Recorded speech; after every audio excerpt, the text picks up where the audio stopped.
Today I'm going to talk about my presentation, which is from prompt to platform, building a full-blown storytelling system with LLMs. A little bit about myself. I'm a Python enthusiast. I've been coding since 2014. So I've had multi-PyCon speaker engagements, including PyCon US, Estonia, Lithuania, Hong Kong, Sweden, EuroPython, BioHio, PyCon South Africa, India, and FOSS Asia. I've been on the natural language processing train since 2018. I do fun experiments, sometimes social, with data, Python, and language models, because I believe, as do most multinational companies now, that the human condition is encoded in language, just as science and math. And it is inevitable that one day we'll be using these computers to help us linguistically as they do mathematically. So what are we going to learn today? Large language models are no longer just tools for generating text. They can be used to design, evolve, and scale entire platforms with only a handful of well-crafted prompts. In this talk, we will explore how an LLM can be used as a product manager, architect, and a creative engine to build a full-featured storytelling platform. Starting from a simple prompt that generated a 3,000-word story, the system evolved into an interactive application supporting themes, character selection, visual styles, alternative endings, and real-world inspired narratives, powered by news and search API integrations. For this journey, attendees will see how increasing complexity affects LLM performance, how requirements evolve in real-world systems, and what is realistically achievable with today's models. This talk blends technical depth with creativity, showcasing the fun and the challenges of building sophisticated applications on top of LLMs. So, what is a story? This is the definition of a story in a dictionary. Description, either true or imagined, of a connected series of events. What is a storytelling system? A storytelling system is a structured framework, often a set of rules for games, digital technologies, or narrative techniques designed to facilitate the creation, delivery, or the experience of a story.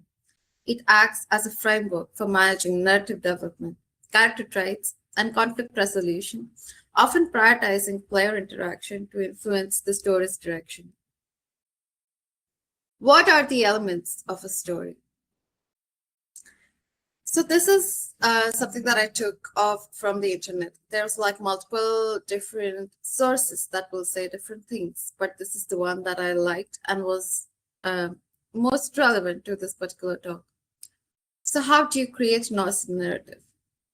If you're looking to turn an original idea into a story, you're in luck. Thanks to the groundwork laid by storytellers over the years, we now know the secret of creating an engaging narrative. You can turn the slightest concept into a gripping tale by mastering the 7 essential elements of a story: theme, characters, setting, plot, conflict, point of view, and style.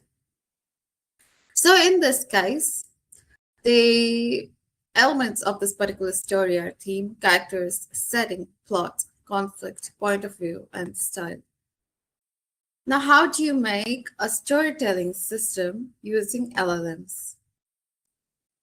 Go to ChatGPT.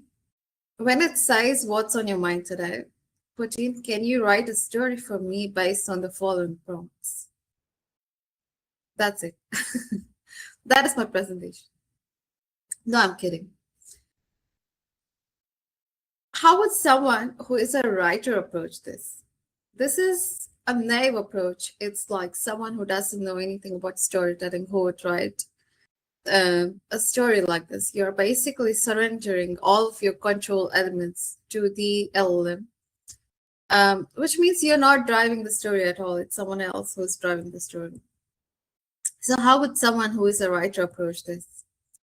A writer is like the program manager of writing software. You have to control the elements of the story. And what I mean by controlling the elements of the story is you control the one-line page. You control what characters you want. You control the plot outline. You control the imagery. You control the inspiration, the plot steals. Now, What is an LLM? A large language model, LLM, is a type of artificial intelligence program that can recognize and generate text, among other tasks. LLMs are trained on huge sets of data, hence the name large.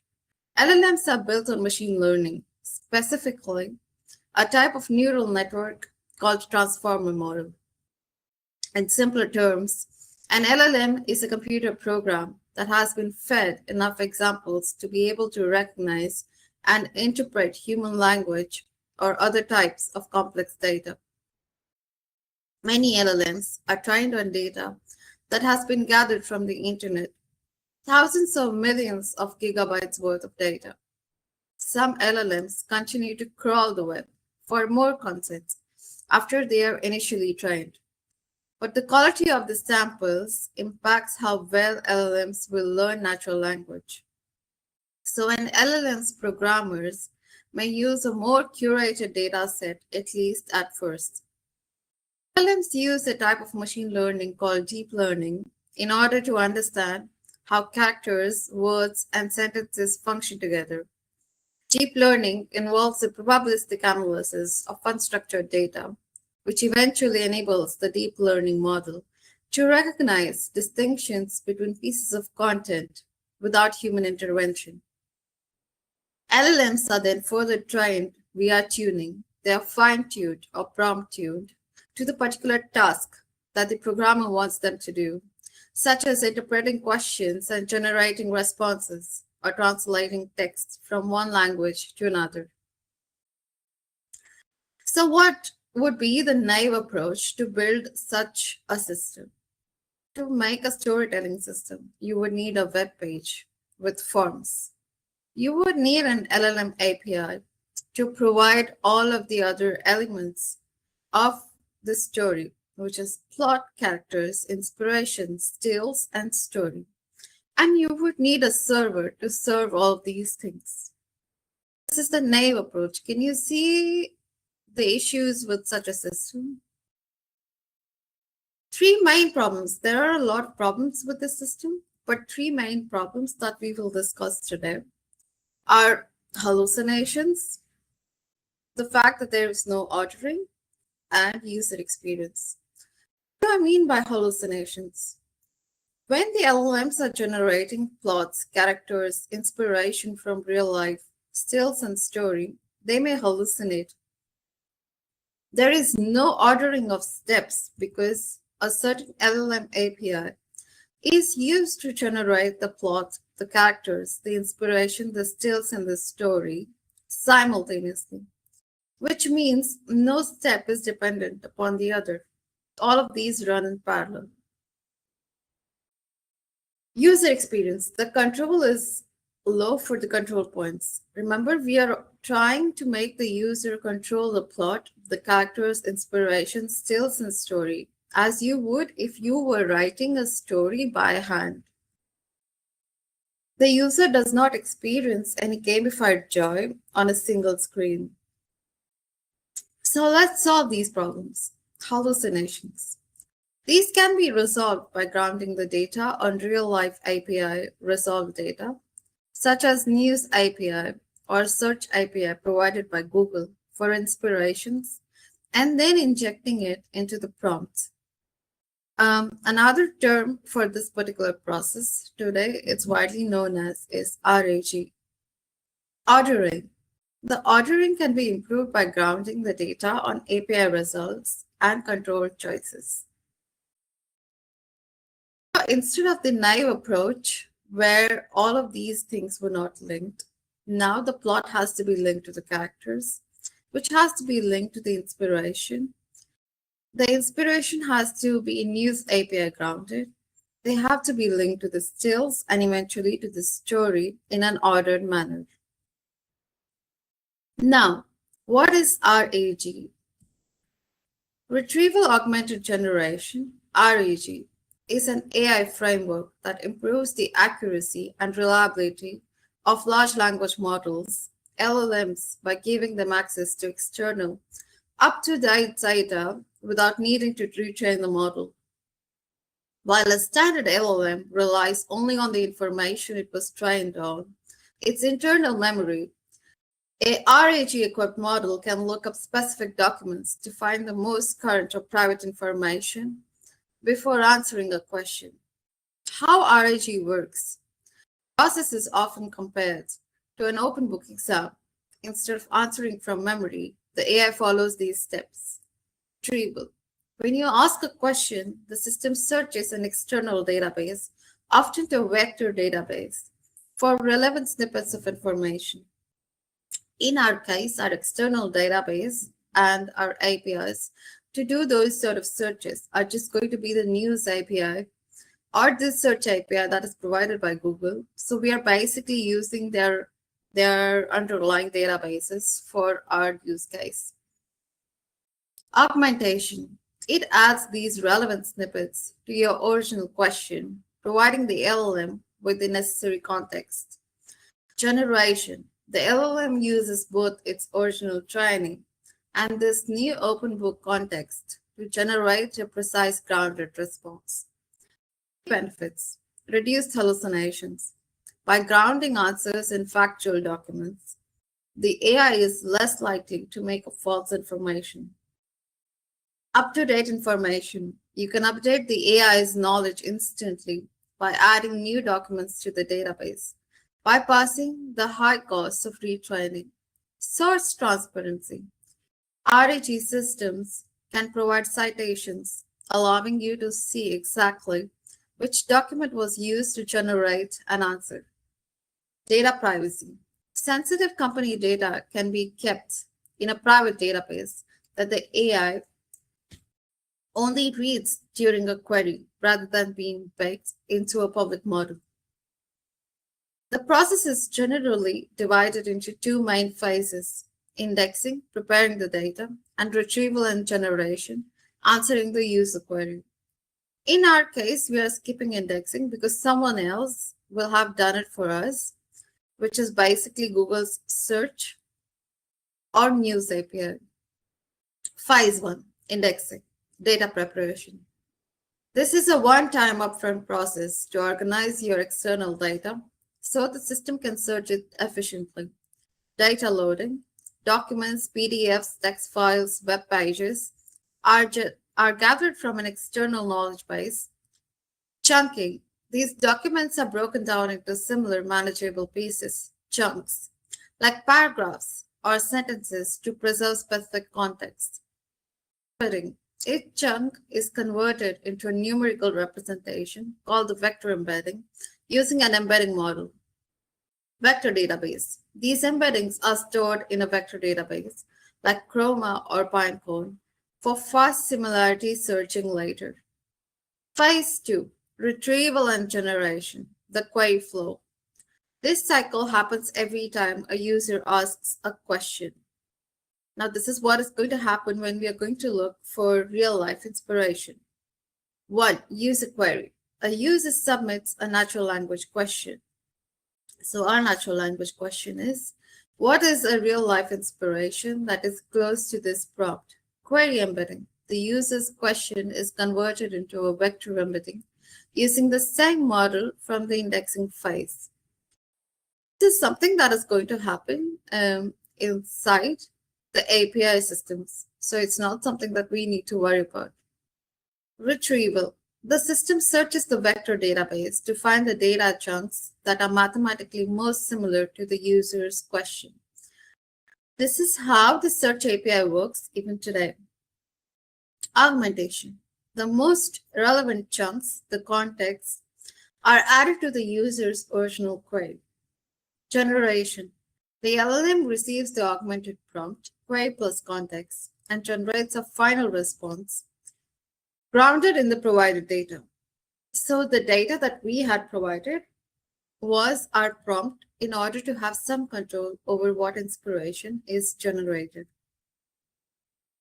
So as you can see, there's a knowledge base. Relevant context is gleaned from the knowledge base, and it's sent to the LLM with a query, and it gives you back the results.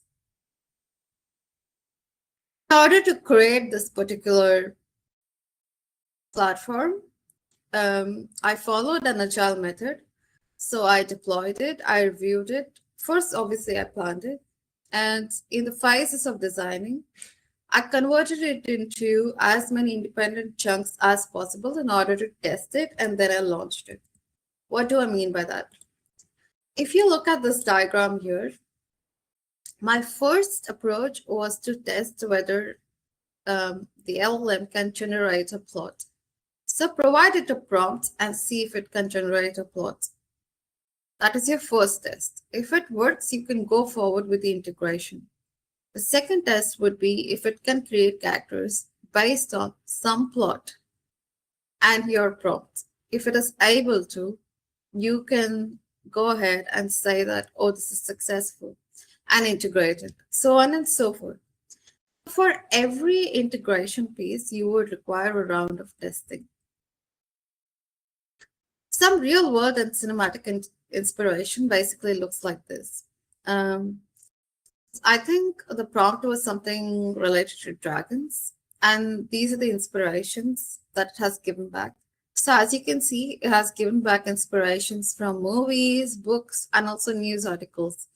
So actual real life examples of inspirations.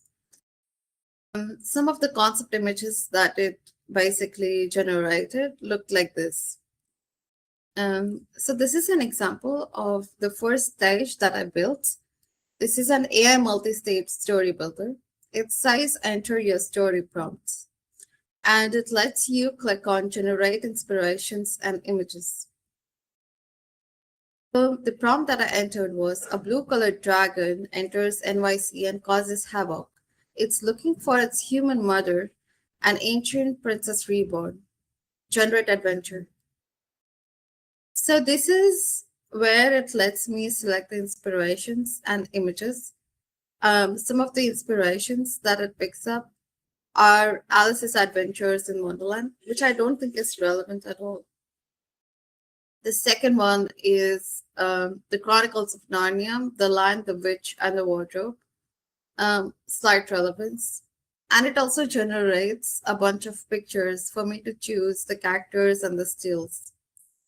This is the final story that it eventually comes up with. Now the issue with this particular system, as you can see, is it has not been tested and integrated in the sense of like it was just one prompt that was given to the LLM. So it generated something that didn't have a good control point. Like it's not very clean looking. It looks fun, but it's not very clean looking. So I did a second iteration and created this AI cinematic universe builder. In this case, you put in a prompt. In this case, the prompt that I put in was a young girl discovers a world where dark is light and light is dark, so on and so forth, and has to find a way to reach a switch to flip it back to normal. My inspiration for this was Stranger Things. I basically wanted to test if my inspiration part worked as expected.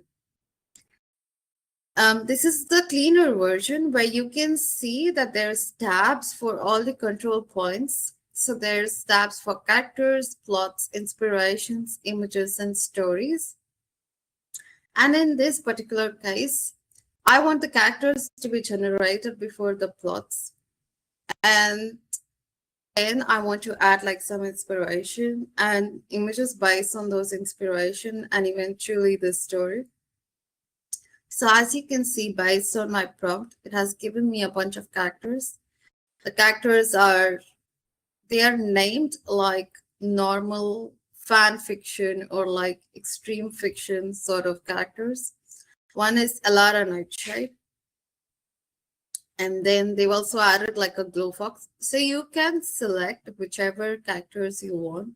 In this case, I have decided to not select the Shadow King or Dusk the Rebel. So my eventual story will not contain those characters. Basically, what I'm doing is I'm selecting the characters and injecting it into the prompt, which then goes into the LLMs. to generate some sort of plots. Now we are here with the selection of plots. It gives me some control over what plots I want to choose. There's shadows illuminated, eclipse reversal, the flipped horizon, and polarity shift.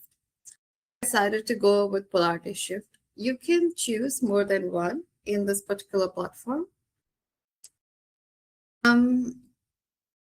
These are the inspirations. It did give me the option to select Stranger Things because, as I told you, my prompt was slightly based on Stranger Things. So I just wanted to test if the news API and the search API worked as expected. It did, but it also gave me a bunch of other options. So as you know, even in the Chronicles of Narnia is a similar sort of story because they go into a magical world where things are not the same as they are in the non-magical world. Similar with Alice's Adventures, because in Alice's Adventures, there are plot points where she's a giant and there are plot points where she's a miniature of the world around her. So as you can see, my prompt, which was a young girl discovers a world where the dark is light and light is dark, has given me grounded data for my inspiration from real world examples. These are the images that were generated. So as you can see, because this is based on grounded data, it shows a girl and it shows a switch. And eventually I was able to generate a story, which was both titled and it also had everything that I chose. So all of the control points were chosen by me, including the names of the characters, the plots, and in this case, the plot is it's related to physics, as in its quantum mechanics, as opposed to anything else. And the rest was something that was selected by me too. And it creates a full-blown story using all of those control points. So this is how you can build a full-blown storytelling system by using just LLMs and a magic little thing called RAG in order to ground your data so that your LLM does not hallucinate. Thank you so much.